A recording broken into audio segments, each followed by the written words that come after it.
Hello guys. सो चलिए let us start.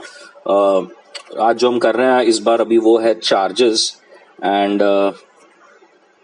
Charges goes from section 77 to 87, right. 87 के बाद हमने पहले कर लिया है 88 से रजिस्टर्स एंड रिटर्न्स वाला पार्ट शुरू होता है, राइट, जो मैंने यूट्यूब पर अपलोड कर लिया है। तो चलिए जल्दी से शुरू करते हैं। चार्जेस सेक्शन 77 से 87।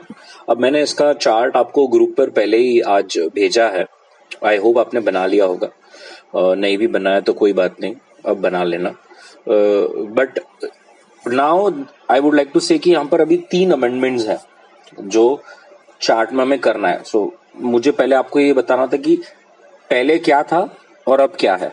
सो पहले क्या सिचुएशन थी और अब क्या सिचुएशन है, I wanted to show you. So आपने चार्ट जहां पर भी बना लिया होगा, मैं आपको स्पेसिफिकली बोलूंगा कि यहाँ पर अमेंडमेंट है, तो फिर आप अकॉर्डिंगली क्या करेंगे, वहां पर आप अलग पेन से वगैरह उसके अमेंडमेंट लिख लेंगे, तो आपको एक आइडिया आ जाएगा कि पहले क्या था और बाद में क्या था। क्लियर है? Sure about this? So intentionally मैंने पहले वो भेज दिया आपको, जिससे आपको एक आइडिया आए। नॉर्मली हम लोग जैसे क्लास में भी करते थे, आपको अगर याद होगा, बोर्ड पर मैं उसको पीपीटी को रेड कर या अलग अलग पेन से I used to cancel and show कि अब इसके जगह पे ऐसा हुआ। अभी आप नहीं मिल पा रहे हैं, तो मैंने आपको बोला कि पहले आप वो लिख लीजिए और मैं आपको बिफोर सिनेरियो और आफ्टर सिनेरियो दोनों ही बता दूंगा। ठीक है, चलिए लेट अस स्टार्ट। अब सबसे पहले चार्ज वर्ड या ये चार्ज पर सेक्शंस बनाने का इंटेंशन क्या है, तो इसको 2 मिनट अगर हम समझें तो गाइज अंडरस्टैंड कि एक कंपनी है और उसे लोन की जरूरत है। ठीक है, उसे लोन की जरूरत है और उसने लोन HDFC बैंक से लिया है। तो जब HDFC बैंक ने उस कंपनी को पूछा कि आपके पास कुछ गिरवी रखने के लिए है, तो कंपनी ने कहा कि yes we have a fix asset, let us give it a name fix asset 1, जिसकी वैल्यू है 100 करोड़।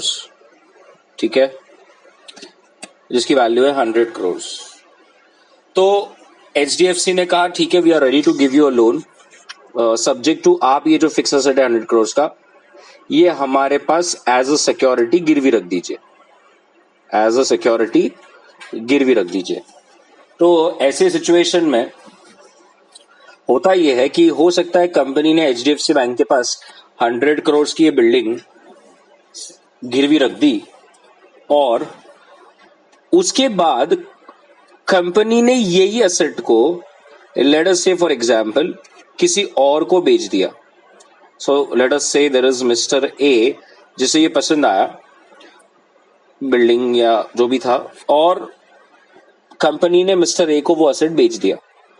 अब एक्चुअल में देखा जाए तो ये कंपनी असेट बेच ही नहीं सकता, बिकॉज कंपनी ने ये असेट पहले ही बैंक के पास एज अ सिक्योरिटी गिरवी रखा था और पहला हक उस असेट पर बैंक का है, क्योंकि अगर आपने कल जाकर बैंक को अपना पेमेंट नहीं किया तो ऑब्वियसली आप जो है वो ये असेट आपका नहीं रहेगा, बैंक इस असेट को अपने ताबे में ले लेगी, अपने कंट्रोल में ले लेगी और फिर उसे बेचकर अपने पैसे वसूल करेगी। सही है, लेकिन अब आपने क्या किया, मिस्टर ए को ये बेच दिया और बाद में मिस्टर ए को पता चलता है कि अरे ये तो इसके ऊपर तो बैंक का एक तरह से लीन है, इसके ऊपर तो ये प्रॉपर्टी तो बैंक के पास मॉर्गेज रखी गई है। अब जरा समझिए मिस्टर ए कितना एड़ा बन गया, मिस्टर ए के तो पैसे डूब गए और फिर लिटिगेशन केसेस हो वो अलग, मारा मारी चल रही है, झगड़ा झगड़ी चल रही है कि भैया ये ऐसा वो वैसा। तो गाइस आपने देखा यहाँ पर कंपनी कैसे सबको उल्लू बना रहा है, राइट, एड़ा बना रहा है। ये सब चीजें ना हो इसीलिए ये चैप्टर आया है चार्जेस। अब ये चार्जेस क्या करता है, आपको एक आइडिया आ गया चार्जेस क्या करने वाला है। ये चैप्टर या ये सेक्शंस आपको ये बताएगा कि जब जब कभी भी चार्ज क्रिएट हो उसे ROC में चार्ज जो है उसे रजिस्टर कर देना चाहिए।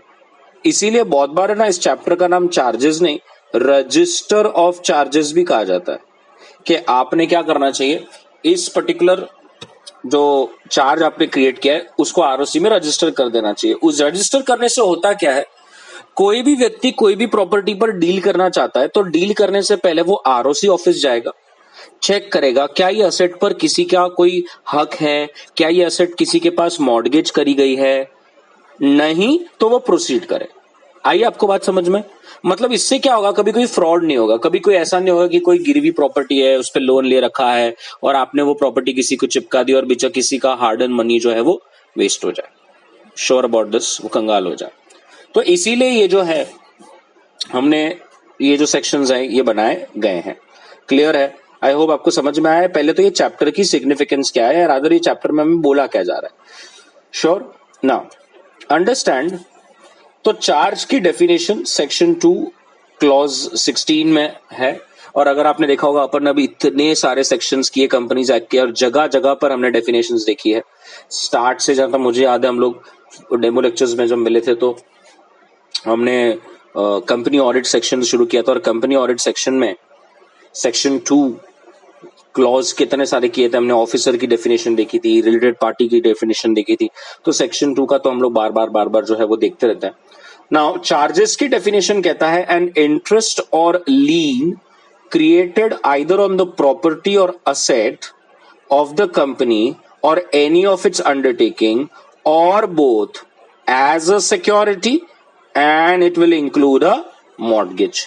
तो यही डेफिनेशन से एक हमने क्या कंसेप्ट निकाला है, एक तो आपका कोई प्रॉपर्टी पर लीन है, कब्जा है, मॉर्गेज भी हम बोल सकते हैं उस पर्टिकुलर कंपनी की प्रॉपर्टी पर, उस कंपनी के असेट्स पर, आइदर उस कंपनी के या उसके अंडरटेकिंग्स पर, लेकिन कैसे? As a security.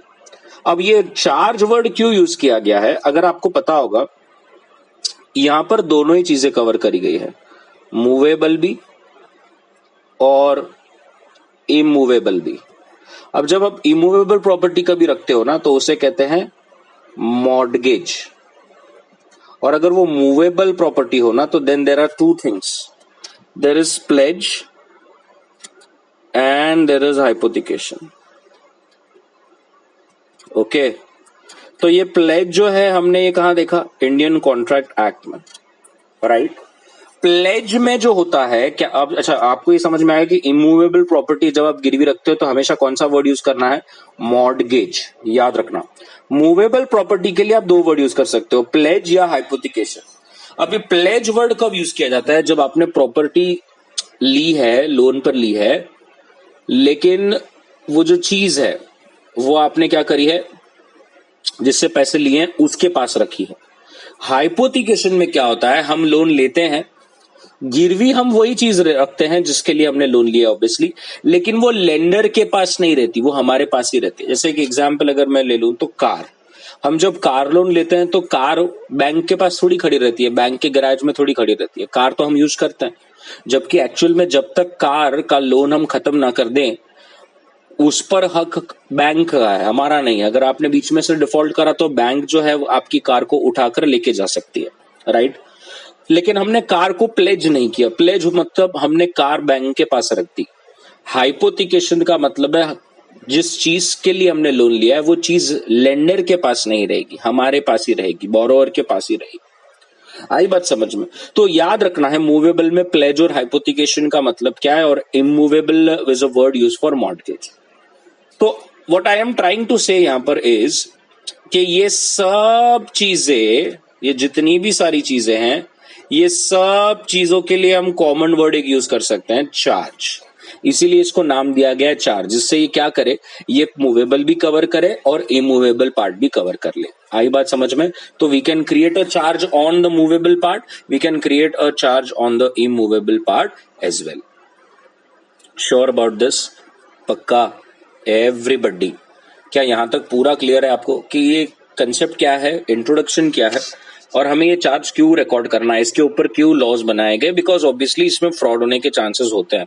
आपको नहीं पता चलता कि इस प्रॉपर्टी को किसी सामने वाले ने पहले किसी के पास कर्ज लेकर गिरवी रखा है और आप कल जाकर वो ले लो तो आपको दिक्कत हो जाए। तो बेटर इन सबके इंटरेस्ट ट्रांसपेरेंट मैनर में एक कहीं जगह पर, और ऑब्वियसली वो होता है आरओसी, उस जगह पर अगर सब रजिस्टर हो तो it becomes very easy for everyone, right. Now understand there can either be a fixed charge और अ फ्लोटिंग चार्ज। याद रखना ये फिक्स्ड चार्ज या फ्लोटिंग चार्ज, ये दोनों में क्या डिफरेंस है थोड़ा समझिए। अभी फिक्स चार्ज का मतलब है जब आप लोन लेते हो तो तब क्लियर पता होता है कि अगर आपने डुबाया तो आप कौन सी चीज जो है वो लेकर चले जाओगे। जैसे फॉर एग्जाम्पल ध्यान से देखिए, एक कंपनी है और उसके पास 3 असेट्स है, या अदर हम बोलेंगे 4 असेट्स है। Fix asset 1, fix asset 2, fix asset 3, fix asset 4। ठीक है, हम पकड़ के चलिए 4 बिल्डिंग है, बिल्डिंग 1, बिल्डिंग 2, बिल्डिंग 3, बिल्डिंग 4, और ये है बैंक। लेट अस से for an example HDFC bank. ठीक है, अब इस कंपनी को लोन चाहिए था 100 करोड़ का, तो बैंक ने बोला गिरवी रखने के लिए कुछ है, तो इसने बोला यस, आप ये वाली चीज, ये जो बिल्डिंग है इसको आप जो है वो एज अ सिक्योरिटी रख सकते हो। आई बात समझ में? अब लोन जो था वो 10 साल का था। अब समझिए 10 साल के अंदर अंदर कभी भी अगर आपने डिफॉल्ट करा या आपने पेमेंट करना बंद किया तो एचडीएफसी तुरंत fix asset number 3, building number 3 पर अपना कब्जा बना सकती है और सब फॉर्मेलिटीज खत्म हो जाएं और आप ना दो तो वो आप बेच भी सकती है। This is a fix charge. HDFC कल जाकर ये नहीं बोल सकती कि मुझे बिल्डिंग 1 चाहिए, मुझे बिल्डिंग 2 चाहिए। The identity of the asset does not change. Are you getting what I am trying to tell you? Yes, when you attach a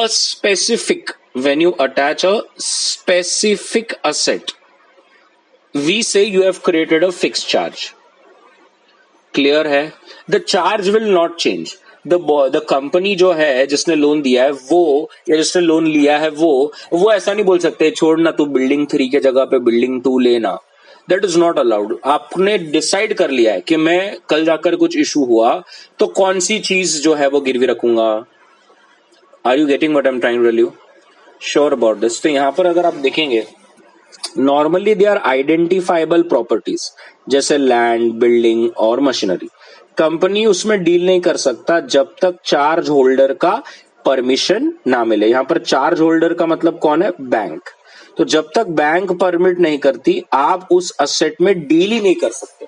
मतलब जब तक एचडीएफसी बैंक का आप जो है चुका नहीं देते पैसा, आप फिक्स असेट नंबर 3 या बिल्डिंग नंबर 3 को बेच ही नहीं सकते। वो you cannot sell it, you cannot sell it to आप ये जो फिक्स असेट 3 है वो किसी को बेच नहीं सकते जब तक आप एचडीएफसी की परमिशन ना ले लो। तो ये आपका जो कंसेप्ट है ये बन गया क्या? Fix charge. क्लियर है? Sure about this everybody? Now understand दूसरा कंसेप्ट।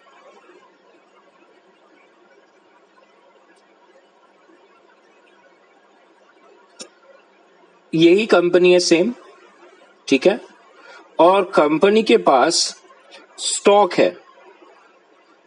जैसे हम पकड़ लेंगे ये हैवेल्स कंपनी है, ठीक है, और उसके पास ये जो है फैंस हैं, फिर उसका एक जो दूसरा स्टॉक है वो लाइट्स है, फिर ये कूलर्स हैं। ऐसा अलग अलग स्टॉक है, स्टॉक 1, स्टॉक 2, स्टॉक 3, ठीक है एवरीबॉडी। अब कल जाकर एचडीएफसी बैंक के पास आप गए और आपने बोला कि मुझे पैसा चाहिए। बैंक ने बोला गिरवी रखने के लिए कुछ है, और आपने बोला हाँ गिरवी रखने के लिए है। तो बैंक ने बोला क्या दोगे गिरवी रखने के लिए? तो हमने बोला आप ये जो पंखे हैं, ये वाले जो स्टॉक है आप ये रख लीजिए, मैं कंफर्म आपको ये दे दूंगा पंखे।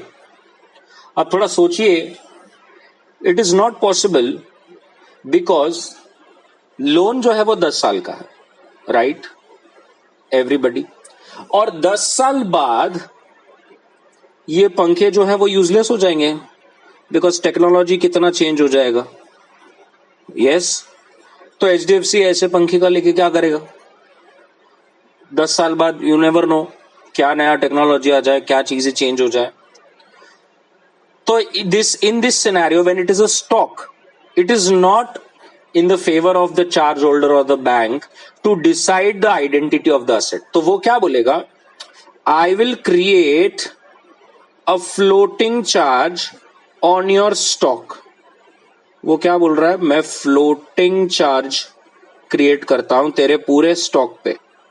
अब फ्लोटिंग चार्ज का मतलब ये होता है कि उसने बोल दिया आइडेंटिटी से हमें कोई लेना देना नहीं है, आपकी आइडेंटिटी चेंज होते जाएगी और आप इस असेट पर जिसमें मैंने फ्लोटिंग चार्ज क्रिएट किया है उसमें आप डील भी कर सकते हो मुझे पूछे बिना। जिस दिन आपने डिफॉल्ट किया उस वक्त as on the date of default आपके पास जो भी स्टॉक रहेगा ना, वो स्टॉक का मैं क्या, as on the date of default जो भी आपके पास स्टॉक रहेगा ना, मेरा उसके ऊपर हक बन जाएगा। जिसे हम बोलते हैं, आगे हम देखेंगे, फ्लोटिंग जो है वो फिक्स में कन्वर्ट हो जाएगा। बात समझ में आ रही है एवरीबडी? क्लियर है? So the day you default और there are other specific conditions which will we see in the next slide, जो भी असेट्स पर, यहां पर स्टॉक 1, स्टॉक 2 और स्टॉक 3 पर वो फ्लोटिंग चार्ज था, उस पर अचानक से एचडीएफसी का क्या हो जाएगा, फिक्स चार्ज हो जाएगा। मतलब जिस दिन आप डिफॉल्ट करोगे ना, जो माल आपके पास रहेगा गोडाउन में, जो स्टॉक रहेगा आपके पास, वो उस पर आपका फिक्स चार्ज बन जाएगा चार्ज होल्डर का। श्योर? अच्छा, जब भी फ्लोटिंग चार्ज होता है तो ऑब्वियसली फिर ये जो स्टॉक है इसकी आइडेंटिटी चेंज होती रहेगी, पंखे जाएंगे, नए पंखे आएंगे, लाइट बेची जाएगी। तो हैवेल्स को हर एक पंखा पूछने से पहले क्या एचडीएफसी को पूछना पड़ेगा कि बेचू कि नहीं बेचू? नहीं। तो इसलिए फ्लोटिंग चार्ज में क्या होता है, it is weak, you can deal it without the consent of charge holder. मतलब कंसेंट होल्डर को पूछे बिना आप उसको बेच सकते हो। हैवेल्स को हर पंखा या लाइट को बेचने से पहले एचडीएफसी को ये पूछना नहीं पड़ता कि बेचू क्या, कस्टमर आया है, बिल्कुल भी नहीं, बिकॉज पर तो फ्लोटिंग चार्ज है ना। एचडीएफसी ने असेट की आइडेंटिटी को कंफर्म ही नहीं किया। उसने कहा ऑन एन एवरेज तेरे पास कितने का माल रहता है? उसने बोला सर मेरे गोडाउन में कभी भी आप देखिए ऑन एन एवरेज 300 करोड़ का तो मेरे पास माल रहता ही है। हाँ, तो बैंक ने बोला मैं तुझे 100 करोड़ का लोन देता हूं और फ्लोटिंग चार्ज रहेगा, मतलब जो भी तेरे गोडाउन में माल रहेगा उसकी हम आइडेंटिटी फिक्स नहीं करेंगे, बट उस पर मेरा फ्लोटिंग चार्ज है। जिस दिन तू डिफॉल्ट कर दे उस पर मेरा फिक्स चार्ज बन जाएगा। मतलब एज ऑन डेट जो रहेगा उस वो माल में ले जा सकता हूं। क्लियर है? Sure about this everybody? अच्छा, बहुत बार ऐसा लोगों को लगता है जब हम इसे रीड करते हैं तो people confuse it as if कि फिक्स असेट पर जो है वो फिक्स चार्ज होता है और करंट असेट जो है उस पर फ्लोटिंग चार्ज होता है। बिल्कुल भी ऐसा नहीं है। आप देखिए, फिक्स असेट पर भी फ्लोटिंग चार्ज बनाया जा सकता है। ओके, फिक्स असेट पर भी फ्लोटिंग चार्ज बनाया जा सकता है। जैसे अगर आपके पास, पिछले एग्जांपल में हमने बात करी, 3 फिक्स असेट्स थे, राइट,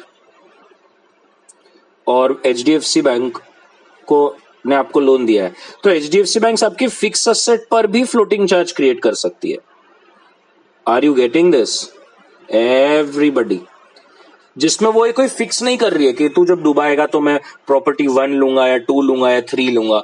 वो कोई भी ले सकता है, क्योंकि ऑब्वियसली आपका असेट जो है वो चेंज होते जाएगा। कल जाकर फिक्स असेट 3 आप बेचोगे तो उसके जगह पे एक नया असेट आएगा, फिक्स असेट 4।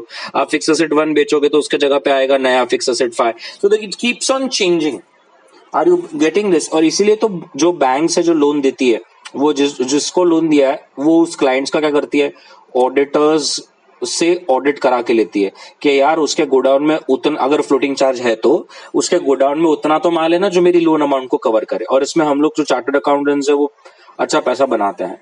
बात समझ में आ रहा है? हम ये ऑडिट कर कर बैंक को सबमिट करते हैं कि बैंक डर मत, तेरा फ्लोटिंग चार्ज है लेकिन उसके गोडाउन में उतना तो माल है जो तेरे लोन की अमाउंट को कवर करता है। फिक्स में क्यों टेंशन नहीं रहता? बिकॉज असेट की आइडेंटिटी फिक्स है, उसको तो आप बेच ही नहीं सकते बैंक को पूछे बिना। क्लियर है? Are you clear with the fix and the floating वाला part? Perfect, sure. Now the rule says, ये क्रिस्टलाइजेशन कब होता है? क्रिस्टलाइजेशन का मतलब है फ्लोटिंग जो है वो फिक्स कब हो जाएगा। ओके, क्रिस्टलाइजेशन का मतलब है फ्लोटिंग जो चार्ज है वो फिक्स चार्ज कब हो जाएगा। तो रूल कहता है, एक, कंपनी डूब रही है, सेकंड, धंधा बंद करने का सोच रहे हैं, थर्ड, अब तो रिसीवर अपॉइंट हो गया है, लिक्विडेटर अपॉइंट हो चुका है, फोर्थ, प्रिंसिपल की स्पेलिंग गलत है, आपने डिफॉल्ट कर दिया है प्रिंसिपल या इंटरेस्ट को पे करने में और इसीलिए अब चार्ज होल्डर ने आप पर एक्शन लाया है, या तो फिर फिफ्थ, आपका जो एग्रीमेंट हुआ था उसमें कोई एक कंडीशन लिखी होगी वो कंडीशन मटेरियलाइज होगी, आज वो कंडीशन हो गई तो फिर आपका फिक्स हो जाएगा। तो ऐसी याद रखना है ये चीजें। एक तो कंपनी खत्म हो गई, लिक्विडेशन में चली गई, या तो धंधा बंद कर दिया, या लिक्विडेटर अपॉइंट हो चुका है, या आपने ही डिफॉल्ट कर दिया, आपने पैसे देने बंद कर दिए, या तो हो सकता है कि आपके डीड में आपकी जो एग्रीमेंट कॉपी है उसमें आपने कुछ इवेंट लिखा था कि देख ऐसा होगा ना तो मैं फ्लोटिंग, मेरा जो चार्ज रहेगा वो फिक्स में चला जाएगा। तो फिर वो इवेंट अगर हो गई तो तभी भी आपका फ्लोटिंग चार्ज जो है वो फिक्स चार्ज में कन्वर्ट हो जाता है। Sure about this? पक्का? एवरीबडी क्लियर है यहां तक? नेक्स्ट, आप कहेंगे सर ये क्या होता है, समझ लीजिए मुझे रजिस्टर नहीं करना तो क्या जरूरी है क्या हमें करना? देखो भाई, आपके ऊपर है, आप देखिए कितना खतरनाक है। रूल कहता है अगर आपने नहीं किया, समझ लीजिए यहां पर रूल कहता है चार्ज आपने क्रिएट तो किया बट कभी रजिस्टर नहीं किया और सर्टिफिकेट ऑफ रजिस्ट्रेशन आपको आरओसी से नहीं मिला, तो याद रखना कल जाके अगर कंपनी डूब गई ना तो आपका क्लेम लिक्विडेटर एक तो कंपनीज एक्ट में या हमारे आईबीबीसी कोड जो है उसमें नहीं कंसिडर करेगा। मतलब आप समझ कर चलिए कि आपका जो एक वो असेट पर हक होता है, फर्स्ट जो अधिकार होता है, लिक्विडेटर आपको एज एन अनसिक्योर्ड ही समझेगा कि भैया आपका कोई प्रूफ तो लग नहीं रहा तो आप अनसिक्योर्ड की लाइन में जाके खड़े रहो। लेकिन अगर आप चार्ज क्रिएट कर दे, चार्ज होल्डर का ही बेस्ट पार्ट है कि वो अगर कभी किसी को लोन देता है तो वो चार्ज क्रिएट कर ले। अगर वो ही नहीं कर रहा है तो ये उसी का डिसएडवांटेज में, मतलब ये तो ऐसा होगा कल जाकर लोग आपको बोलेंगे प्रूफ है क्या तूने पैसे दिए, तेरा अधिकार किधर है, तेरा तो चार्ज भी क्रिएट नहीं हुआ। तो it is in the best interest कि हम चार्ज को रजिस्टर कर दें, जिससे कल जाकर अगर कंपनी डूब जाती है, तकलीफ हो जाता है, तो हम एक लिक्विडेटर को एक प्रूफ बता सकते हैं कि भैया ये एसेट जो है ना ये बेचकर तो पहले पैसे मुझे ही मिलेंगे, मेरा इस पर पहला अधिकार है। अच्छा, बहुत बार लोग ऐसा सोचते हैं अगर ये रजिस्टर नहीं हुआ ना तो पैसे जिसने बोरो किए वो छूट जाएगा। एक्ट कहता है ऐसा नहीं है। So just because you have not registered it will not negate any contract और ऑब्लिगेशन फॉर रीपेमेंट। जिसने पैसे लिए उसको पैसे तो देना ही है। फर्दर आप ऐसा भी ना सोचें कि जस्ट बिकॉज आपने रजिस्टर नहीं किया वो जो कंपनी जिसने लोन लिया है वो अपनी लाइबिलिटी से मुक्त हो जाएगा, नहीं। तो समझिए चार्ज रजिस्टर नहीं करना इसका मतलब ये नहीं कि जो कंपनी है, जो बोरोवर है, उसकी लाइबिलिटी बंद खत्म हो जाएगी या उसको अभी पैसे नहीं देने पड़ेंगे। गलत। दिक्कत यहां पर किसको आएगी? चार्ज होल्डर को आएगी। क्या एक तरह से ऐसा हो जाएगा कि चार्ज होल्डर के पास एक स्ट्रॉन्ग प्रूफ ही नहीं है कि मैंने पैसे दिए थे, मेरा इस पर अधिकार है, पहला अधिकार जो है वो मेरा इस पर रहना चाहिए, बेचकर सबसे पहले मुझे पहले पैसे आने चाहिए। तो थोड़ा सोचना है। आप ऐसा ना सोचें कि चार्ज को रजिस्टर नहीं किया तो बोरोवर को फायदे ही फायदे हैं। मैं ऐसा बोलूंगा चार्ज को अगर रजिस्टर नहीं किया तो चार्ज होल्डर को नुकसान है। I hope you getting this my statement. तो याद रखना है कि चार्ज रजिस्टर कर ले and it is always in the best interest of charge holder कि वो ज्यादा इनिशिएटिव ले और जल्दी से जल्दी जिसको भी पैसे दिए हैं उससे अपने फेवर में ये चार्ज को क्रिएट कर आरओसी के पास रजिस्टर करवा दे। Sure about this? बोरोवर खुश ना हो ये थोड़ा सा दिक्कत हो जाएगा चार्ज होल्डर को, लेकिन बोरोवर को ऐसा ना लगना चाहिए कि भाई मैं छूट गया मेरी लाइबिलिटी से, उसको तो अभी भी चुकाना है, वो कोई भी तरीके से नहीं छूटा। Sure about this? पक्का? तो ये मैंने पूरा आधा घंटा डाल दिया पूरा इंट्रोडक्शन पर, but it is worth it कि हम अच्छी तरह से उस पर काम करें, उस पर वर्क करें और पहले पूरे चार्ज को समझें। चलिए अब आगे बढ़ते हैं। सेक्शन 77। अब सेक्शन 77 हमारा फर्स्ट सेक्शन है और सेक्शन 77 कहता है ड्यूटी टू रजिस्टर चार्ज। आप भी कहीं पर लाइन में सेक्शंस चाहें तो लिख सकते हैं, ड्यूटी टू रजिस्टर चार्ज। अब सबसे पहले ऐसा बेसिक हम समझेंगे क्या बोलना चाह रहे हैं यहां पर। ये तो कंपनी का रिस्पॉन्सिबिलिटी है कि वो आरओसी के साथ with in 30 days of creation charge को रजिस्टर कर ले। क्या बोला, समझा क्या? फिर से एक बार, पहले तो ये किसका रिस्पॉन्सिबिलिटी है? जिसने लोन लिया है ना उसका रिस्पॉन्सिबिलिटी है कि वो आरओसी के पास जाकर चार्ज को क्रिएट कर दे। क्लियर है? Sure about this? पक्का? एवरीबडी? नाउ कितने दिन में करना है? 30 डेज के अंदर करना है, बराबर है? Okay. It should be signed by the company and the charge holder, मतलब जिसने लोन लिया है और जिसने लोन दिया है दोनों का ही उस फॉर्म पे साइन होना चाहिए। अब आप बोलेंगे सर कौन सा फॉर्म पर साइन कर सबमिट करना है, तो रूल कहता है there are two forms, CHG1 and CHG9। देखिए CHG9 इज अगर आपने डिबेंचर होल्डर्स से पैसे लिए हैं और उनके लिए कोई चीज मॉर्गेज करी है, कोई चीज गिरवी रखी है, उनके लिए कोई चीज पर अपना चार्ज क्रिएट किया है, तो आप चार्ज 9 यूज करेंगे। क्लियर है? डिबेंचर के अलावा अगर आपने कुछ किया है तो you go for CHG1। Clear है? अच्छा मैं आपको 2 मिनट बता दूं, टोटल हमारे पास 10 फॉर्म थे, चार्ज 1 से लेके 10। ठीक है, अभी जो मैंने आपको बोला कि अमेंडमेंट हुआ है, याद रखना अमेंडमेंट में 10th फॉर्म चला गया, सो अब जो फॉर्म्स हैं वो सिर्फ 1 से लेकर 9।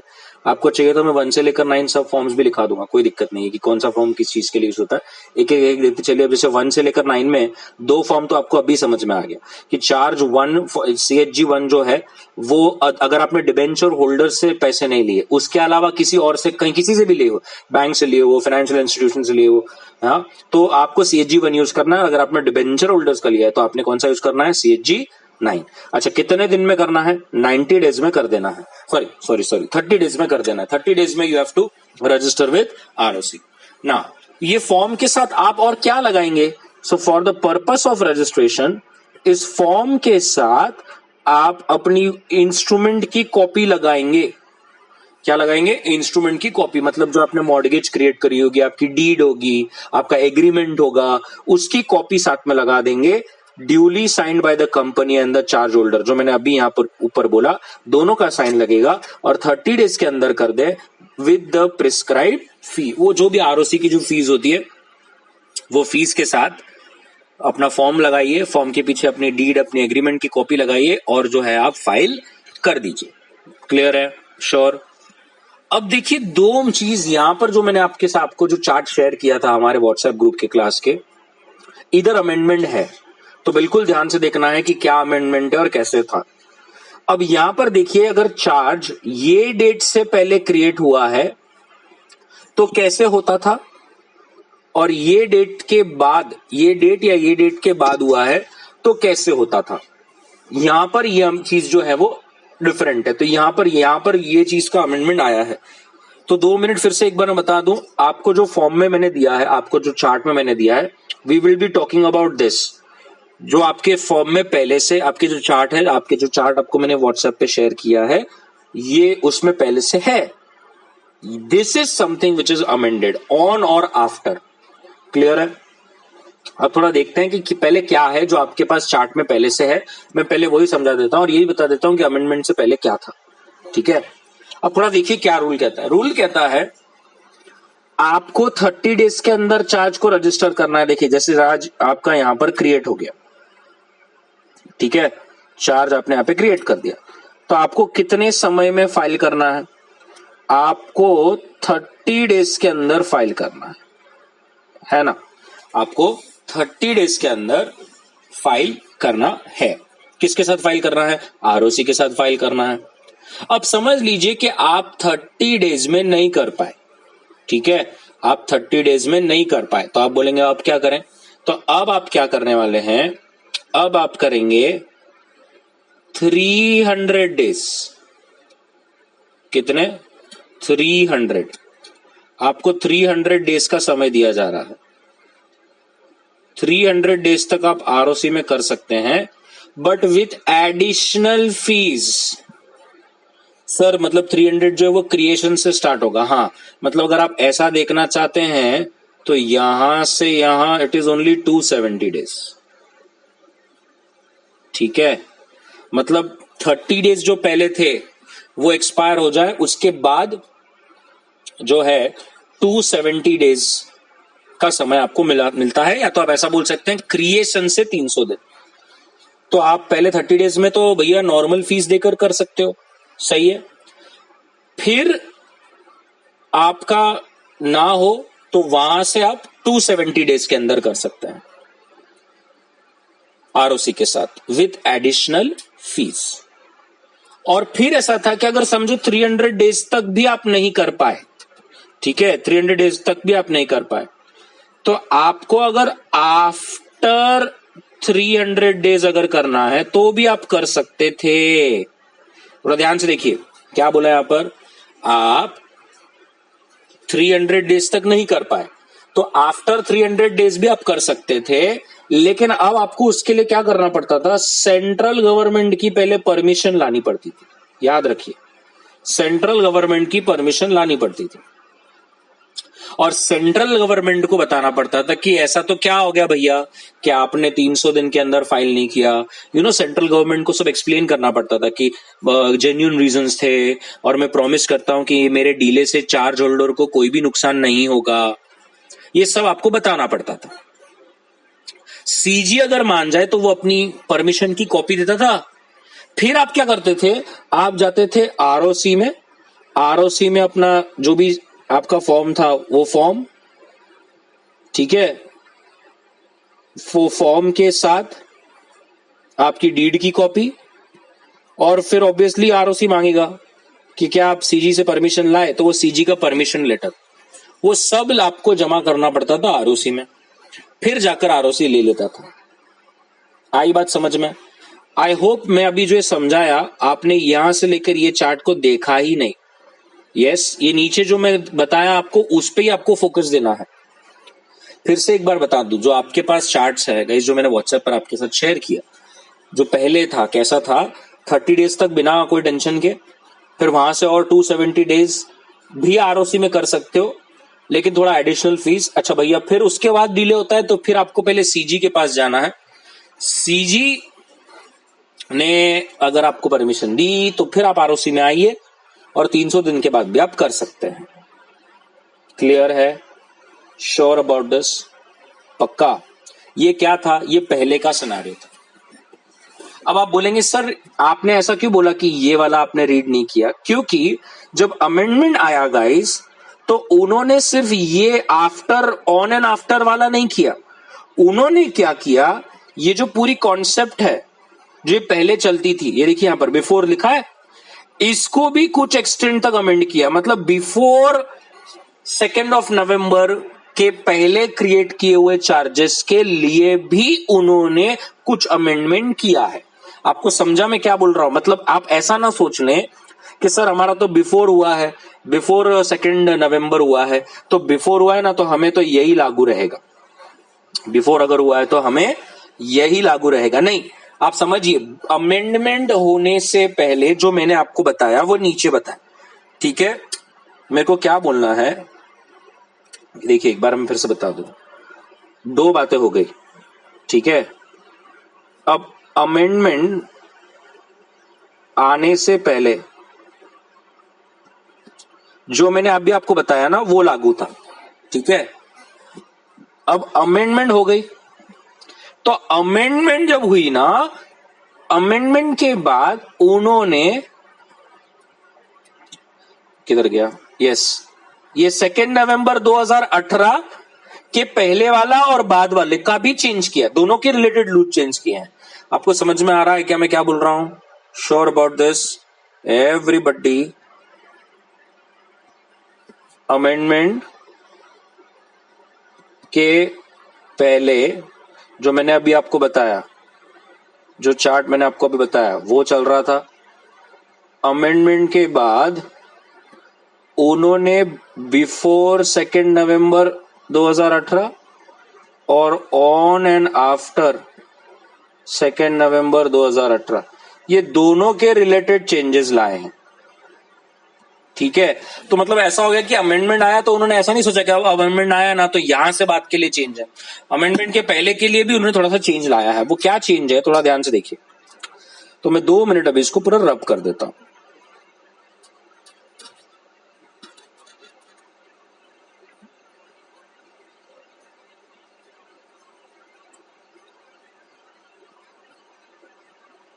ओके, अब फिर से एक बार देखते। तो अब क्या हुआ देखिए, 30 डेज के अंदर आपको चार्ज जमा करना है, समझो आप 30 डेज में नहीं कर पाए तो अब आपको क्या करना है, 300 डेज के अंदर करना है, ठीक है? 300 डेज के अंदर आपको करना है। लेकिन अगर आप 300 डेज के अंदर भी नहीं कर पाए 300 डेज के अंदर भी आप नहीं कर पाए तो रूल कहता है अब आपको within 6 months from within 6 months from 2 November with additional fees करना है। मतलब क्या हुआ, अब एक तरह से क्या हो गया, थोड़ा अब इसको केस स्टडी के टाइप समझिए। ये रूल और ये रूल को हमें कंबाइन पढ़कर देखना पड़ेगा। मतलब कैसे, थोड़ा ध्यान से देखिए मैं आपको क्या बोल रहा हूं। मतलब वो ऐसा बोल रहे हैं आप 300 डेज के ऊपर ज्यादा समय लीजिए, लेकिन मेक श्योर कीजिए कि जब से ये अमेंडमेंट आई है वहां से 6 महीने के अंदर तो ये हो ही जाए। क्लियर है क्या? पक्का? जैसे अगर फॉर एग्जाम्पल अभी हम लोग ना कुछ डेट्स को लेकर सॉल्व करेंगे, ठीक है। लेट अस से 1 अगस्त 2018 को आपने चार्ज क्रिएट किया, ठीक है। 1 अगस्त को आपने चार्ज क्रिएट किया। अब यहां से लेकर 30 डेज तक आपको कोई टेंशन नहीं है, बराबर। आपने नहीं किया तो आपको और कितना समय मिलेगा? आपको और मिलेगा 300 दिन, सही है। तो 1 अगस्त से 300 दिन कीजिए। सो जैसे अगस्त के 30 डेज, क्योंकि फर्स्ट को है ना तो फर्स्ट विल नॉट कंसिडर। सितंबर, अक्टूबर, नवंबर, दिसंबर, जनवरी, फरवरी, मार्च, अप्रैल। तो ये समझ लीजिए 28 मई 2019 तक हो जाना चाहिए था। ये आपके मतलब 300 दिन समझ लीजिए यहां पर खत्म हो रहे हैं। 28 मई को आपके 300 दिन खत्म हो रहे हैं। क्लियर है? लेकिन रूल कहता है आपको, आपने समझो 28 मई तक भी नहीं किया, हमें उससे कोई फर्क नहीं गिरता। आपको क्या बोला है? आपको बोला है मेक श्योर करना कि ये जो 2 नवंबर को आया है वहां से 6 मंथ्स तक का आपको और समय मिल सकता है। तो अभी जैसे 2 नवंबर से 6 महीने, तो दिसंबर, जनवरी, फरवरी, मार्च, अप्रैल, मई। क्लियर है? तो क्या डेट आ रही है? 2 मई। अब ये दोनों में से विच एवर इज अर्लियर कौन सा है? यस, 2 मई। तो आप समझ लीजिए कि आपका अगर 2 नवंबर से पहले का क्रिएशन था तो आपको 2 मई 2019 तक अपनी रजिस्ट्रेशन कंप्लीट करनी है। आपके पास तो वो 300 डेज भी नहीं है। क्लियर है? समझा? सो इट्स लाइक आपका जो 300 डेज के ऊपर जितना समय, या तो 6 months from the amendment, which ever is earlier. अगर आपको चाहिए तो मैं वैसे भी और एक केस ले लेता हूं, ध्यान से देखिए। एक बार फिर से और एक केस ले लेंगे। लेट अस सी 1 अप्रैल 2018, ठीक है। आपने ये दिन पर अपना चार्ज क्रिएट किया था, तो अब आपको तो सीधा सीधा 300 दिन तो पहले अलाउड था ही, क्योंकि 1 अप्रैल को तो ये अमेंडमेंट आई नहीं थी। तो अब 300 दिन यहां से करेंगे तो कैसा होगा? देखिए, अप्रैल, मई, जून, जुलाई, अगस्त, सितंबर, अक्टूबर, नवंबर, दिसंबर। ओके, सो ये 26 जनवरी को आपके 300 दिन खत्म हो रहे हैं, ठीक है। अब आपने 26 जनवरी तक नहीं किया, लेकिन ये अमेंडमेंट आ गई कब? 2 नवंबर। वहां से 6 मंथ्स हमने अभी देखा क्या आ रहा है? 2 मई, राइट। तो अब आप समझ लीजिए कि आपको 2 मई का समय है, जबकि आपके 300 दिन कहां खत्म हो रहे हैं? 26 जनवरी। Sure about this? पक्का एवरीबॉडी? तो याद रखना है आपको, आपका जो है 26 जनवरी को वैसे भी आपका समय खत्म हो गया है, तो उसमें तो कोई रिलैक्सेशन है नहीं।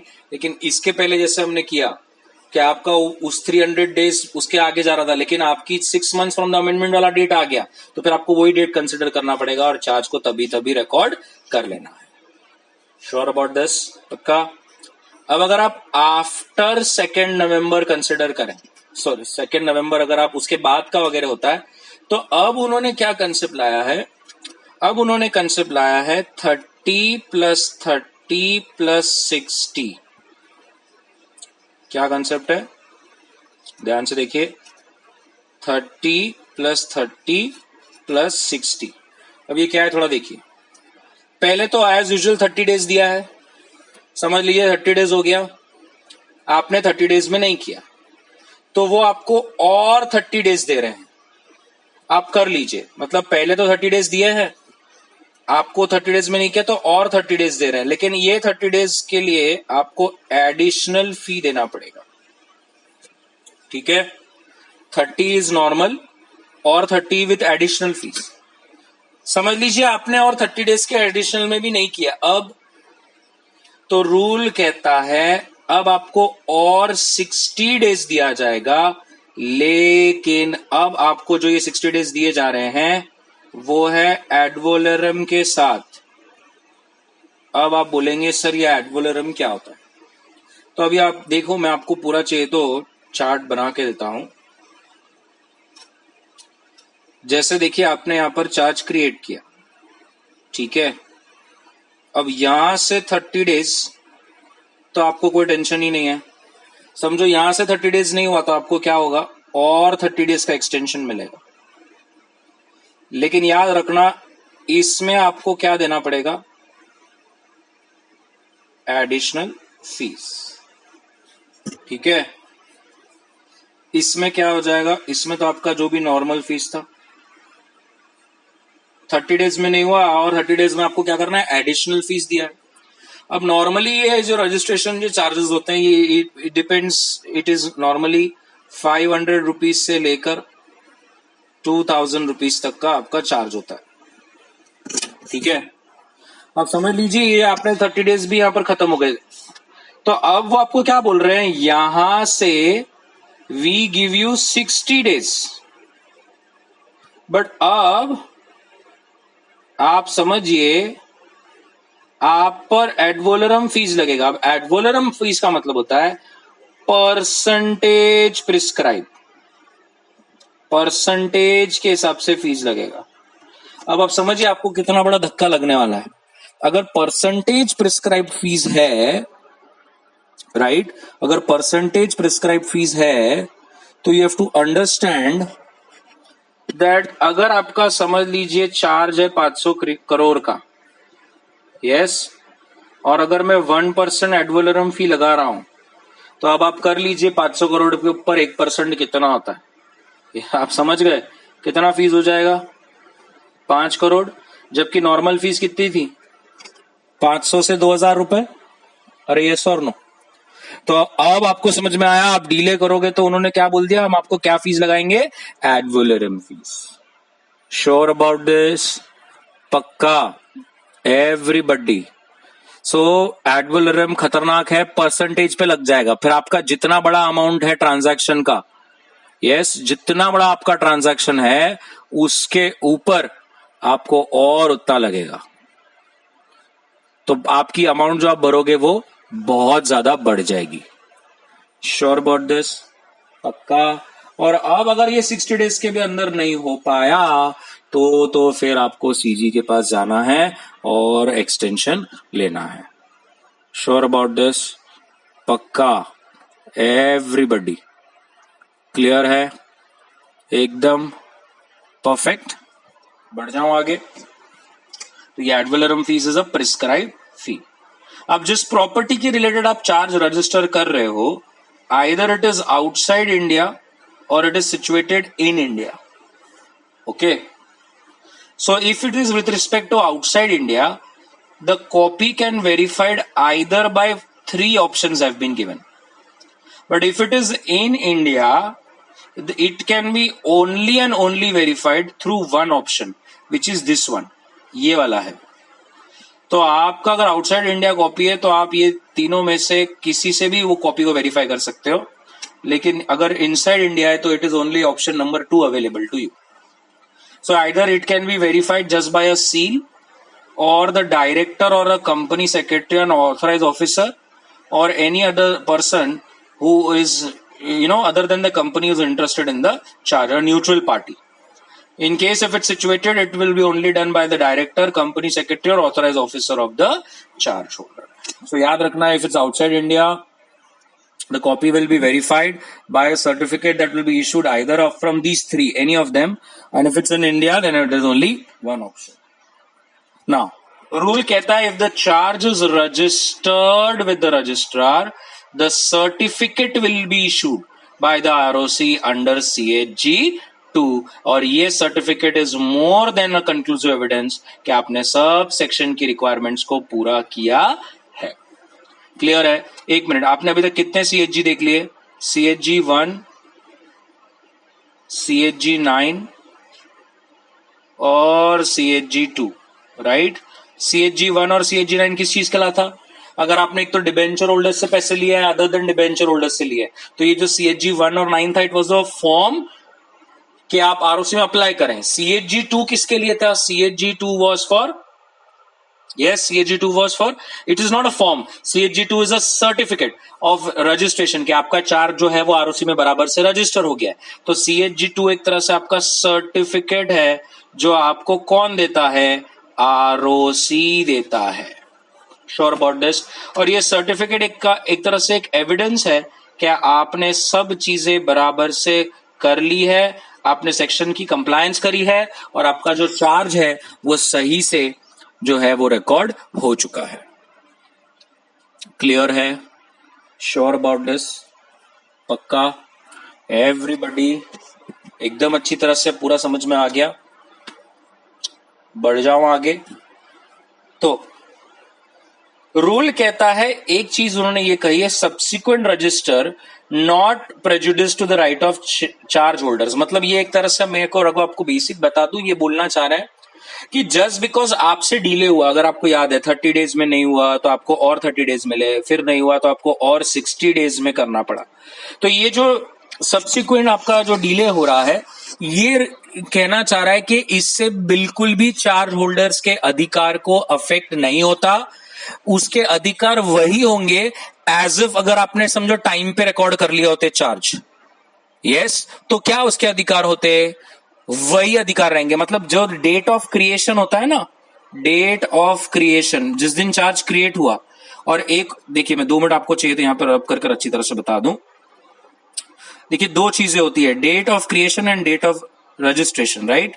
तो date of creation and date of registration, ये जो दोनों दिनों के बीच में जो गैप आता है, तो बिल्कुल भी उनके अधिकार को कोई धक्का नहीं लगेगा. अगर क्रिएशन के डेट और रजिस्ट्रेशन के डेट में ऑब्वियसली गैप हो, या आपने जो रजिस्टर किया वो एक्सटेंशन लिए हैं 30 डेज 60 डेज, और उसके बाद किया हो, तो रूल कहता है इससे चार्ज होल्डर के अधिकार को कोई भी तरीके से जो है वो धक्का नहीं लगता है, उसकी राइट अफेक्ट नहीं होती. ये ऐसा ही इफेक्ट लेगा एज इफ जिस दिन ये क्रिएट हुआ था वहां से ये रजिस्टर हुआ है. Sure about this? पक्का? एवरीबॉडी? तो यहां पर जाकर हमारा सेक्शन 77 जो कि एक सेक्शन है वो कंप्लीट होता है. सेक्शन 78 क्या कहता है? सेक्शन 78 कहता है registration by charge holder. 2 minute देखिए, सेक्शन 77 क्या कहता था? सेक्शन 77 कहता था रजिस्ट्रेशन बाय कंपनी. अब सेक्शन 78 क्या कह रहा है? सेक्शन 78 कह रहा है रजिस्ट्रेशन बाय चार्ज होल्डर. अब आप बोलेंगे सर सेक्शन 77 में बोल दिया है कि कंपनी जो है वो रजिस्टर कर रही है, राइट? तो अब चार्ज होल्डर को क्यों रजिस्टर करना है? अरे चार्ज होल्डर इसीलिए रजिस्टर कर रहा है क्योंकि हो सकता है as per section 77 company has failed to register. अब समझ में आया? Sure about this? कंपनी जो है it has failed to register, and obviously now charge holder को लगता है I don't want to delay, मुझे ज्यादा रिस्क नहीं लेना, तो बेटर है मैं खुद ही कर लूं. समझ में आ रहा है? Sure about this? तो होता क्या है, अब चार्ज होल्डर खुद से किसको अप्लाई कर देगा? ROC को. वो ROC को अप्लाई कर देगा कि देखो मैंने सो एंड सो को व्यक्ति को लोन दिया है और आप जो है मेरा चार्ज क्रिएट करो. अब आरओसी क्या करेगा, आरओसी सबसे पहले कंपनी को नोटिस देगा। गाइस कॉमन सेंस है ना, ऐसा तो कोई भी किसी के भी नाम पे चार्ज क्रिएट करेगा तो आरओसी थोड़ी कर लेगी। कल जाकर आप आरओसी में चिट्ठी डाल दो कि मेरी प्रॉपर्टी पर आपका अधिकार है, आपका चार्ज है, तो आरओसी थोड़ी ना ऐसे मुझे पूछे बिना मेरी प्रॉपर्टी पर आपका चार्ज क्रिएट कर देगी। समझ में आ रहा है? तो अगर मैंने अप्लाई नहीं किया, किसी और ने अप्लाई किया है किसी और की प्रॉपर्टी पर कि इस पे मेरा चार्ज क्रिएट करो, तो कॉमन सी बात है, पहले तो आरओसी उस कंपनी को नोटिस भेजेगा कि सो एंड सो व्यक्ति आया है और वो तेरी प्रॉपर्टी पर चार्ज क्रिएट करना चाहता है।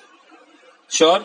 अब कंपनी एक तो आपको परमिशन दे या तो फिर आपको सफिशिएंटली कंपनी बताए कि नहीं नहीं ये चार्ज रजिस्टर नहीं होना चाहिए।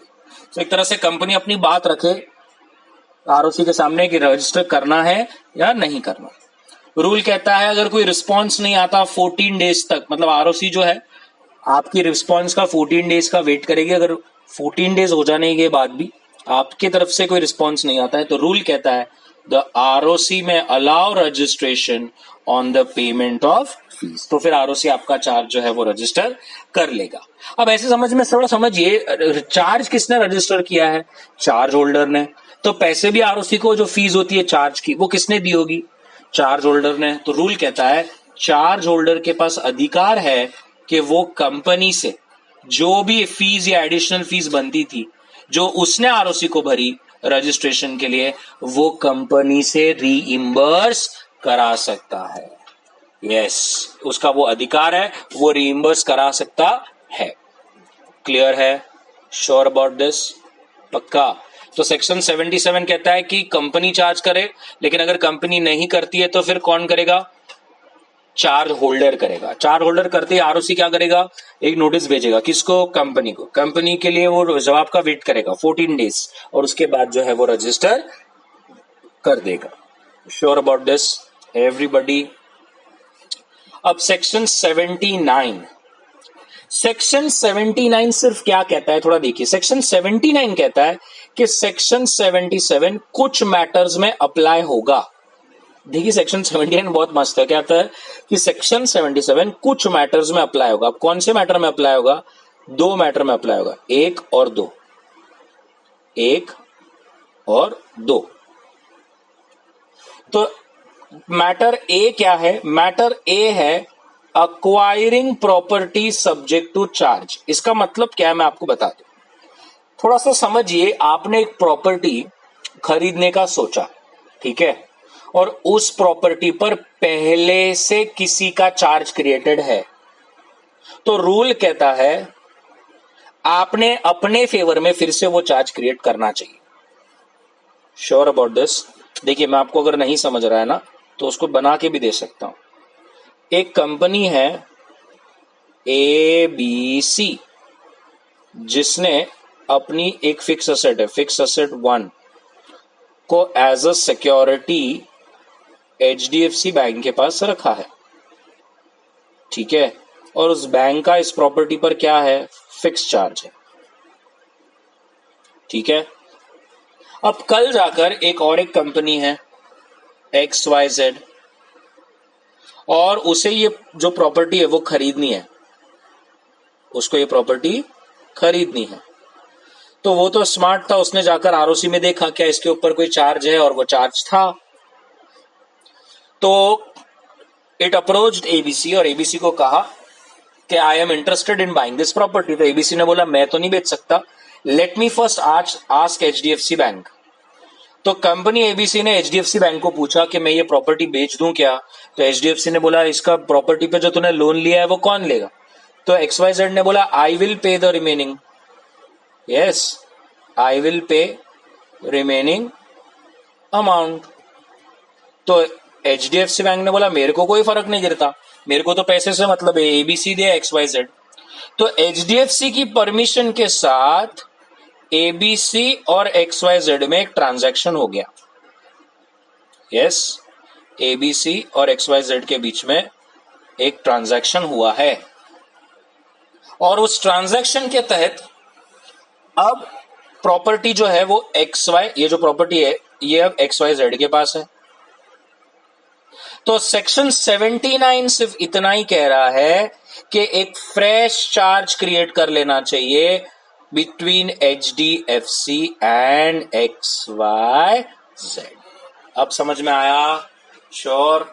सो व्हेन, अब इसका मतलब, अब इसलिए वो यहां पर क्या बोल रहे थे, they were saying if there is a property जिस पर पहले से एक चार्ज है और अगर आप वो बेच रहे हो with the permission of charge holder, तो ये कंपनी की ड्यूटी है जो अक्वायर कर रहा है कि वो फिर से एक नया चार्ज क्रिएट कर ले। Sure about this? समझ में आया सिचुएशन 1 क्या बोल रहा है? एवरीबडी पक्का?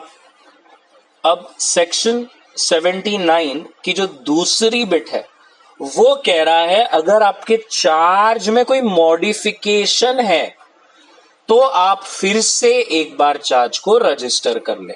अब ये भी सिखा देता हूं, ये भी समझा देता हूं, ध्यान से देखो।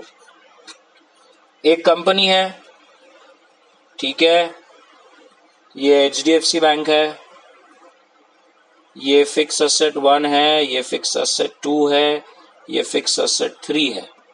अब ये फिक्स असेट 3 का HDFC के साथ एक फिक्स चार्ज हुआ है, राइट? एक फिक्स चार्ज हुआ है। तो कल जाकर एक बंदा है जिसको ये फिक्स असेट 3 पसंद आया और वो अच्छा पैसा देने के लिए तैयार भी है, right? He is ready to give a good amount.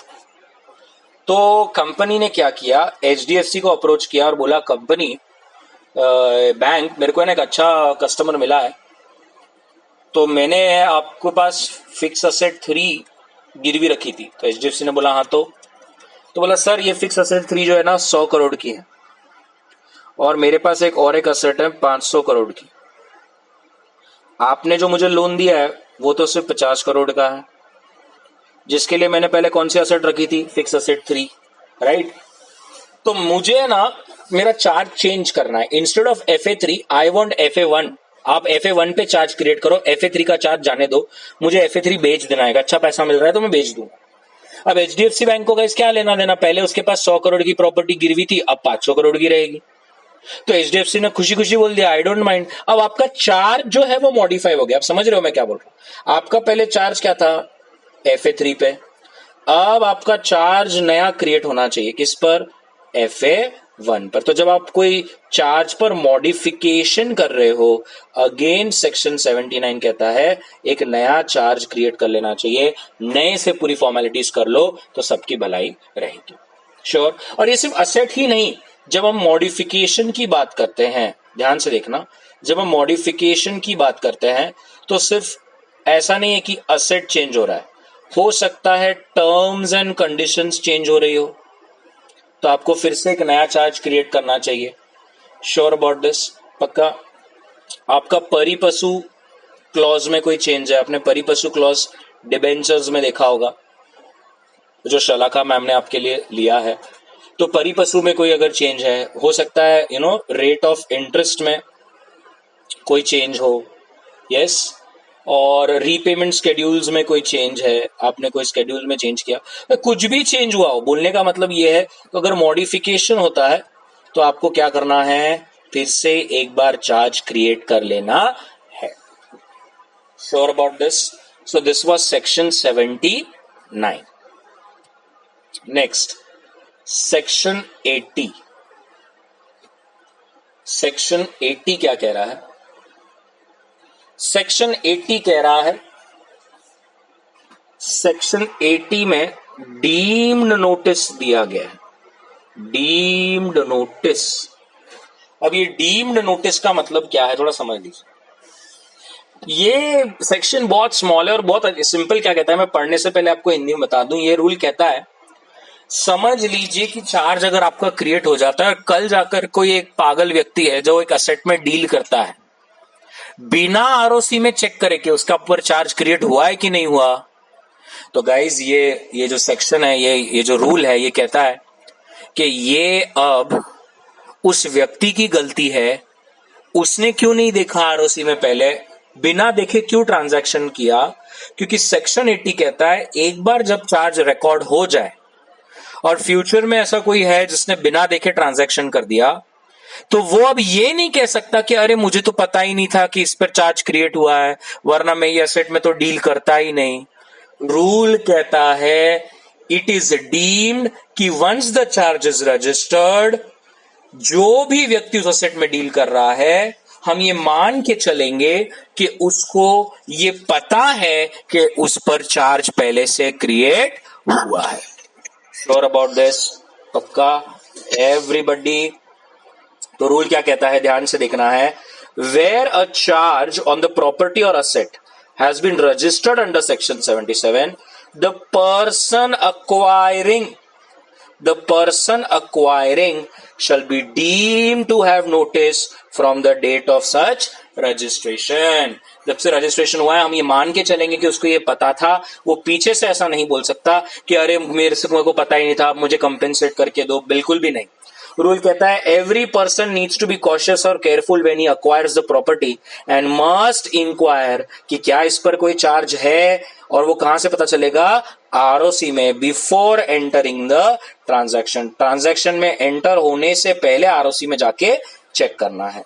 देखिए यहां पर क्लियर लिखा है, in case he enters without making inquiry and later suffers, he cannot succeed against the company. He cannot succeed against the company because it is deemed कि उसको इसके बारे में पता था। Sure about this? Everybody? So this is your section 80. Clear है? Sure about this? Everybody? पक्का? चलिए नेक्स्ट सेक्शन 81 से और 85।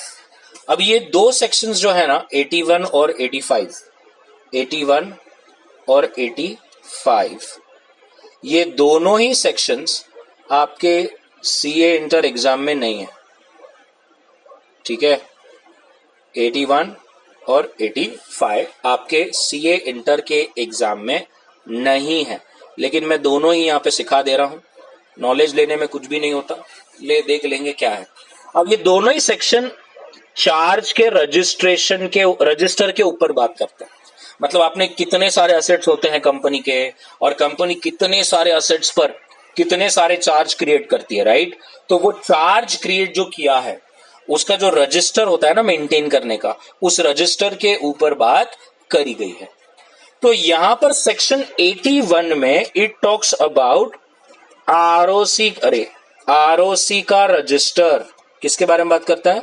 आरओसी का रजिस्टर में, सेक्शन 81 में। और 85 में कौन से रजिस्टर के बारे में बात होगी?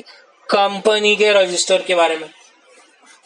मतलब 81 और 85 बोथ आर रिगार्डिंग रजिस्टर्स, और वो रजिस्टर में क्या मेंशन होगा? जो भी आपने अब तक चार्जेस क्रिएट करे हैं। श्योर? अब थोड़ा समझिए, अगर आरओसी है तो वो कौन से चार्ज रिकॉर्ड करेगी? कौन से चार्ज रिकॉर्ड करेगी? Common sense of all the companies under its jurisdiction.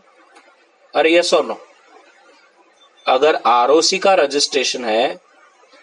Register है तो उसके अंडर जितनी भी कंपनीज आती है, और वो सब कंपनीज ने जब जो भी चार्ज क्रिएट किया होगा, आरओसी उसका पूरा एक रजिस्टर बनाती है। तो क्या बोलेंगे हम? In respect of every company the ROC will keep a register which will be open for inspection for a payment of fees. Nominal fee पे कर कोई भी व्यक्ति इंस्पेक्ट कर सकता है। Sure about this? लेकिन अगर वो कंपनी का रजिस्टर हो तो कॉमन सेंस है, क्या वो सब कंपनीज का चार्ज रिकॉर्ड करेगी, सिर्फ अपना करेगी? Common sense, only charges created by own. Yes और नो? उसके खुद के जो चार्जेस हैं, वो जो कंपनी ने खुद क्रिएट किए, वो सिर्फ वही रहेंगे। अब ये जो रजिस्टर होगा वो कहां पर होगा? रजिस्टर्ड ऑफिस में। कौन सा फॉर्म है? फॉर्म देखो, CHG 7। So CHG 7 is nothing but a form, एक वे कैसे मेंटेन करना है। तो वो आपका जो रजिस्टर मेंटेन करना होता है, उसका जो फॉर्मेट है वो है CHG 7। अब इसमें क्या क्या होगा?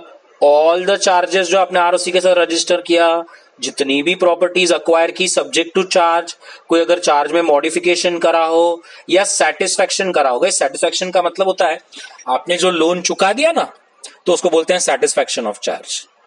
समझ में आ रहा है? सेटिस्फेक्शन का मतलब होता है आपने जो लोन चुका दिया, हम उसको बोलेंगे सेटिस्फेक्शन। ठीक है, नेक्स्ट। अब हर एक एंट्री जो भी आप रजिस्टर में रिकॉर्ड करोगे, it will be authenticated by director or the secretary of company. Sure about this? पक्का? अब ये रजिस्टर को आप कब तक संभाले रखेंगे? आप ये रजिस्टर को संभाले रखेंगे परमानेंटली। और याद रखना है, हर इंस्ट्रूमेंट क्रिएटिंग अ चार्ज और modification shall be preserve for 8 years from the date of satisfaction.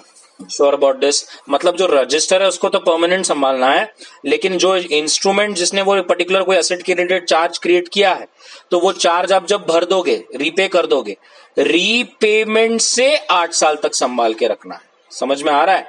तो जैसे अगर आपने चार्ज 2020 में रिकॉर्ड किया, 5 साल का लोन था, आपने वो चुकाया 2025 में, तो अब 2025 में चुकाया ना, तो वहां से और 8 साल 2033 तक आपको संभालना है। उसके बाद आप वो चार्ज का जो डीड है, एग्रीमेंट है, कॉपी है, उसको फाड़ दो, फेंक दो, कोई फर्क नहीं गिरता। रजिस्टर को तो आजीवन संभालना है। समझ में आ रहा है? Sure about this? अच्छा, इंस्पेक्शन कौन कर सकता है? आपको यहां पर दिख रहा होगा, एनी मेंबर और क्रेडिटर विदाउट फी। मतलब अगर कोई मेंबर या क्रेडिटर को देखना है तो पैसे नहीं लगते। मैं आपको बता दूं, आपको स्लाइड में नहीं दिख रहा होगा। और एनी अदर पर्सन है, मतलब मेंबर या क्रेडिटर को छोड़कर अगर कोई दूसरा है तो उसको फी लगती है। क्या समझ में आया? क्या बोला मैंने? अगर मेंबर या क्रेडिटर है तो उसको फी नहीं लगती, लेकिन अगर कोई दूसरा है तो उसको पैसे लगते हैं। Sure about this? पक्का? एवरीबडी? तो section 81 is register of ROC, section 85 is register of company. Sure about this? पक्का? Now section 82 is on satisfaction of the claim, satisfaction of the charge। तो जो आपने चार्ज क्रिएट किया है, create हुआ था, आपने वो पे कर दिया। ठीक है, अब थोड़ा ध्यान से देखिए, 82 कहता है आपने पे किया और आपने आरओसी को बताया, दैट इज अंडर 82। लेकिन एक 83 भी है जहां पर आरओसी खुद से अपने रिकॉर्ड्स में रिकॉर्ड कर लेता है विदाउट इंटीमेशन बाय कंपनी।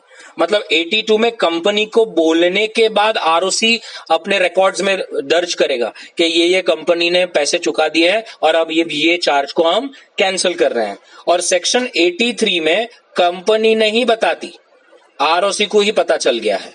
तो आरओसी कंपनी से इंफॉर्मेशन मिलने से पहले खुद से वॉलेंटरीली अपने रजिस्टर में चेंज कर लेती है।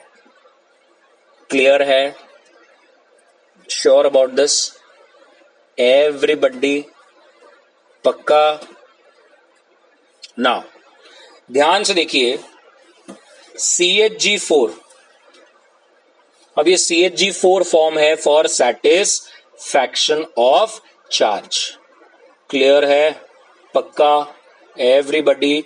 मतलब आपको जो फॉर्म में अप्लाई करना है कि मैंने लोन चुका दिया है, वो आपको CHG4 में अप्लाई करना है। क्लियर है? Sure about this? पक्का? अब कितने समय में अप्लाई करना है? 30 डेज के अंदर अप्लाई करना है कि मैंने पैसे भर दिए हैं और मेरे एसेट के ऊपर जो चार्ज क्रिएटेड है वो निकाल दो। अब ऐसे ही थोड़ी ना आरओसी निकालेगी, ऑब्वियसली जो चार्ज होल्डर है उसको पूछेगी।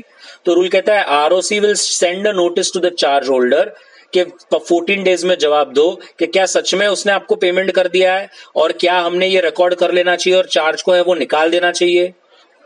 रूल कहता है नोटिस भेजने की जरूरत नहीं है अगर फॉर्म पर पहले से चार्ज होल्डर ने साइन किया है। Obviously, very simple. क्लियर है? Sure about this?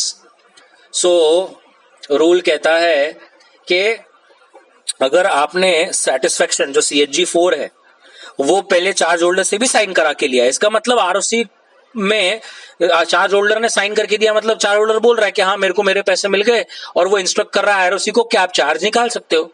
साइन ना हो तो फिर वो 14 डेज का समय है और वो आरओसी उसको कम्युनिकेट करेगा and all that part. Sure. Rule कहता है अगर चार्ज होल्डर ने कुछ रीजन वगैरह बताया कि नहीं नहीं नहीं चार्ज मत हटाओ, तो वो फिर वो कंपनी को बताएगा। श्योर। और अगर ऐसा कुछ भी नहीं है तो आरओसी अपने यहाँ पे रिकॉर्ड करेगा और अब आपको रजिस्ट्रेशन ऑफ सेटिस्फैक्शन देगा। कौन से फॉर्म में? CHG-5। क्लियर है?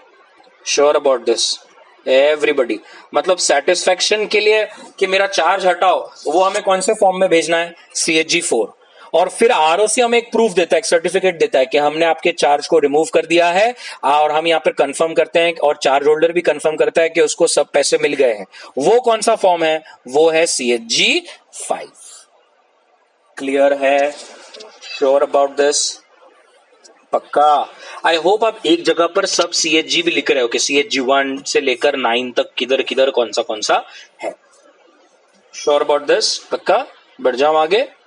सेक्शन 83 अगेन, जैसे मैंने बोला कि बिना कंपनी के बताए भी आरओसी खुद से अपने एंड रजिस्टर में एंट्री कर देती है। सो फैक्ट्स इज प्रूवन, आरओसी को पता है कि चार्ज पे हो चुका है और सेटिस्फाइड हो चुका है, और अब आपको प्रॉपर्टी को चार्ज से रिलीज कर देना चाहिए। आरओसी दोनों ही पार्टीज को बताएगी कितने दिन में? 30 डेज में, जब से वो अपने रिकॉर्ड्स में एंट्री करेगी, और ऑब्वियसली फिर सर्टिफिकेट इशू कर देगी CHG-5। तो 82 बात करता है आपने बताया तब आरओसी ने किया, 83 बताता है खुद से उसने कर लिया। Sure about this? Now section 84 appointment of receiver. अब ये क्या है थोड़ा वो भी समझ लेंगे, बेसिक सा समझ लीजिए। ये कंपनी है। अब सोचिए थोड़ा सा, आपने पहले HDFC को लोन के लिए अप्लाई किया, ठीक है? आपने लोन के लिए अप्लाई किया, HDFC ने आपको क्या किया? लोन दिया, राइट? लेकिन उसके बदले आपने क्या किया? एक प्रॉपर्टी पर चार्ज क्रिएट किया, राइट? उसके बाद सीरीज में जा रहे हैं हम, पॉइंट नंबर 4 में आपने क्या कर दिया? डिफॉल्ट कर दिया। अब डिफॉल्ट कर दिया तो HDFC तो भड़क जाएगा, उसको तो अपने पैसे चाहिए। तो HDFC ने क्या कर दिया?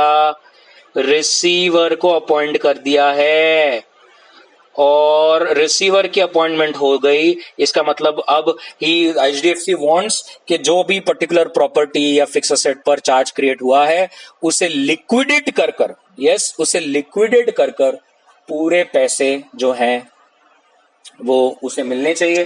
तो जैसे एक रिसीवर की अपॉइंटमेंट हो जाती है, रिसीवर को 6th पॉइंट, रिसीवर जो अपॉइंट होता है उसे 30 डेज के अंदर अंदर अपनी अपॉइंटमेंट के बारे में 2 लोगों को बताना पड़ता है, एक आरओसी और एक कंपनी के मैं अपॉइंट हुआ हूं और मैं आपकी प्रॉपर्टी को अब मैनेज करने वाला हूं। तो यहां पर देख लेंगे क्या बोल रहा है वो, ये पढ़ भी लेंगे। If a person obtains an order of appointment of any person to manage the property within 30 days, ये पर्सन ने नोटिस देनी चाहिए कि मेरी अपॉइंटमेंट हुई। किसको किसको? कंपनी को और आरओसी को। और एक बार उसकी अपॉइंटमेंट खत्म हो जाए फिर भी उसके बाद भी उसने एक बार नोटिस भेजनी चाहिए, फिर से किसको? कंपनी को और आरओसी को। क्लियर है? तो मैंने तो नीचे चार्ट में आपको पूरा बता दिया कि कंपनी ने लोन मांगी, बैंक ने लोन दी, फिर बैंक ने आपकी पूरी प्रॉपर्टी पे चार्ज क्रिएट किया, आपने उस पर डिफॉल्ट किया, और डिफॉल्ट करने के बाद फिर वो बैंक ने एक रिसीवर अपॉइंट कर लिया। जैसे एक रिसीवर की अपॉइंटमेंट होती है वो 30 डेज के अंदर एक आरओसी को नोटिस भेजता है कि ये सो एंड सो चार्ज पर डिफॉल्ट हुआ है, now I am starting my procedure. और वो एक कंपनी को भी नोटिस भेजता है कि अब आपकी प्रॉपर्टी का मैनेजमेंट वगैरह जो भी है वो मेरे हाथ के अंदर आ रहा है। Sure about this? पक्का? So this is section 84। Section 86 में पेनल्टीज है।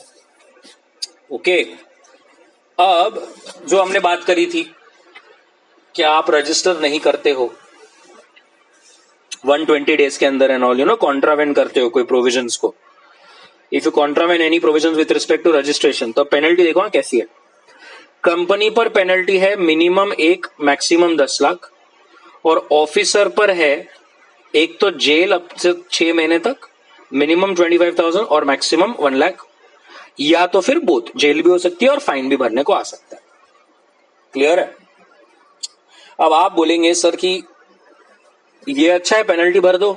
देखिए कोई तो अगर दिमाग लगा रहा है तो वो क्या सोचेगा, पेनल्टी भर दो। क्यों?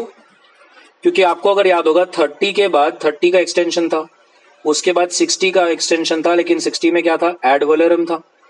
और आपको एड वैलोरम मैंने बताया, ad valorem is percentage prescribed, और परसेंटेज प्रिस्क्राइब में अगर आपका ट्रांजैक्शन 500 करोड़ का है और उस पर 1% भी अगर मैं लूं तो कितना हो गया आपको तो मालूम है। तो लोग क्या बोलेंगे, अच्छा है ना यार, ये देखो पेनल्टी कितनी है, सिर्फ पेनल्टी भर देंगे, खत्म हो जाएगी बात। तो याद रखना, मैंने जो आपको चार्ट दिया है उसमें सिर्फ यही है, राइट। तो अब इसमें अमेंडमेंट क्या होगी, लोग ऐसा दिमाग क्या लगा रहे हैं, ये है अमेंडमेंट। और अमेंडमेंट जो है, अब सेक्शन 447 भी आ गया है। और आपको तो मालूम है सेक्शन 447 में भर भयानक पेनल्टीज है, इम्प्रिजनमेंट है, 10-10 साल तक जेल में जाना पड़ सकता है। तो प्लीज वो सब ना करें। तो रूल कहता है, सेक्शन 447 कहता है कि अगर एनी फॉल्स और इनकरेक्ट इंफॉर्मेशन आती है नोइंगली, और अगर आप कोई झूठ बोलते हो, तो सेक्शन 77 के तहत you will be liable under section 447। Sure about this? पक्का एवरीबडी? सो दिस, ये वाला जो पार्ट है ये आपका अमेंड हुआ है। श्योर? सो याद रखना, अब पहले सिर्फ इतना था, बट अब सेक्शन 447 भी आ चुका है। परफेक्ट? श्योर? चलिए last section, section 87, and 87 talks about rectification by central government in register of charges. So अब जो हमने बात करी थी कि कंडोनेशन ऑफ डिले, जो हमने पहले बात की थी कि 30+30+60 और आप नहीं कर पाए, या आप भूल गए कोई ओमिटेशन समय पर रजिस्ट्रार को देना, या आपको कोई चेंज करना है, आपको लगता है कि आपने कोई मिसस्टेटमेंट करी है और आप उसको सुधारना है, आपको कोई मॉडिफिकेशन करना है और आप वो समय टाइम जो भी टाइम लिमिट्स दिए उसमें नहीं कर पाए, तो सेंट्रल गवर्नमेंट के पास पावर है to help you in this. So what does it says, ध्यान से देखना। It empowers central government to order rectification of register of charges in these two following cases of default. पहला, you have omitted in giving intimation to registrar with either respect to payment और satisfaction within the specified time. तो जो time limit आपको दी गई थी, वो time limit के अंदर अगर आपने आरओसी में फाइलिंग नहीं करी है, तो यहां पर अब आपके पास सेंट्रल गवर्नमेंट के पास पावर है to help you in this.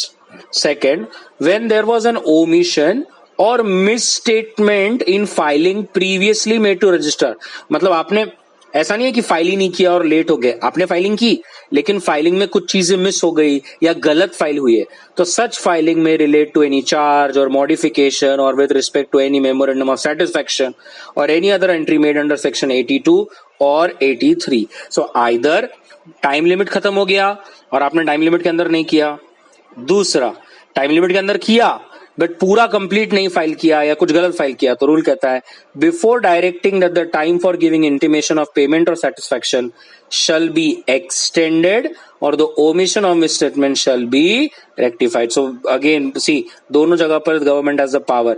Time limit के रिलेटेड अगर हम देखेंगे यहाँ पे with in time limit specified नहीं है तो वो एक्सटेंड करेगा, और यहाँ पे अगर आपकी तरफ से कोई मिसस्टेटमेंट हो गई है तो उस मिसस्टेटमेंट को रेक्टिफाई करने के लिए जो आपको पावर चाहिए वो आपको सेंट्रल गवर्नमेंट देगा, सब्जेक्ट टू, फोकस कीजिए, सब्जेक्ट टू आप ये प्रूफ करो कि ये डिफॉल्ट एक्सीडेंटल था या इनएविटेबल था, मतलब क्या कि आपके कंट्रोल में नहीं था, and it did not prejudice the position of creditor, ये आपकी क्रेडिटर को कोई भी तरह से उसकी राइट्स को धक्का नहीं देती, और आपने जो टाइम लिमिट में फाइल नहीं कर पाए ये कोई इंटेंशनली नहीं किया, अनइंटेंशनल था, और जो मिसस्टेटमेंट आपसे हुई है वो भी अनइंटेंशनल थी। ये एप्लीकेशन आपको CHG 8 में करना है, which will be filed by the company or interested person, and the order of rectification shall be made by CG on such terms and condition as may be deemed fit. जो आपका जो last form जो बाकी था वो था CHG 8, तो CHG 8 में आपको सेंट्रल गवर्नमेंट को फाइल करना है। Sure about this? पक्का क्लियर है? समझ में आया एवरीबडी?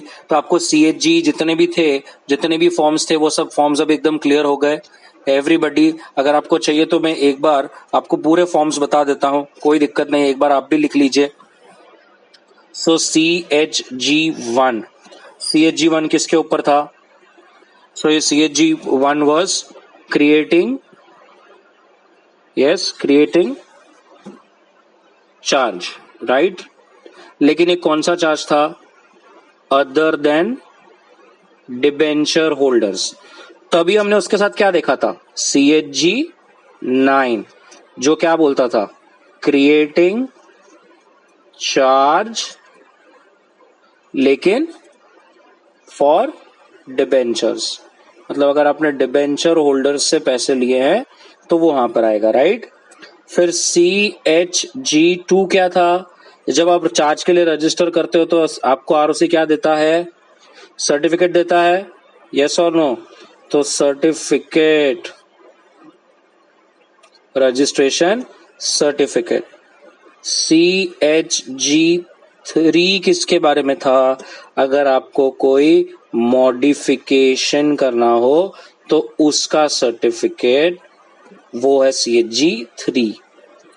फिर CHG4 किसके ऊपर था? Intimating ROC about satisfaction of claim.